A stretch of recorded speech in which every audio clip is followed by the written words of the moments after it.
नेते राहुलजी गांधी यांनी पुणे लोकसभा क्षेत्रामध्ये विद्यार्थ्यांशी संवादाचा एक कार्यक्रम घेतला होता।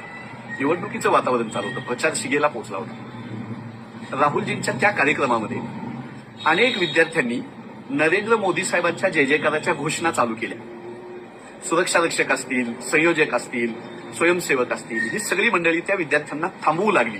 त्यावेळेस राहुलजींनी सांगितलं की त्यांना घोषणा देण्याचा अधिकार आहे, त्यांचं म्हणणं काय आहे, ते का घोषणा देत आहेत हे मला समजून घ्यायचंय। आणि राहुलजींनी त्या विद्यार्थ्यांशी मनमोकळेपणाने संवाद साधला। हे उदाहरण सांगण्याचं कारण म्हणजे काल आमच्या औसा तालुक्यामध्ये उजनी नावाच्या गावामध्ये मुख्यमंत्री देवेंद्र फडणवीस साहेब शेतकऱ्यांचे अश्रू पुसायला म्हणून आले।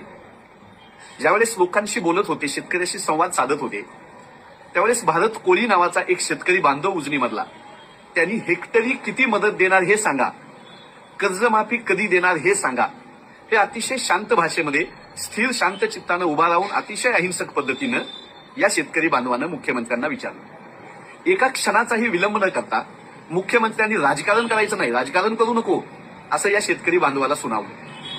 आता हेक्टरी मदत किती देणार ते सांगा, कर्जमाफी कधी देणार ते सांगा, असं जर एखादा शेतकरी आपल्या राज्याच्या मुख्यमंत्र्यांना विचारत असेल, अतिवृष्टीची पाहणी करायला आल्यानंतर विचारत असेल, संयमानं शांततेनं अहिंसक मार्गाने विचारत असेल, तर यात कसलं राजकारण आलं?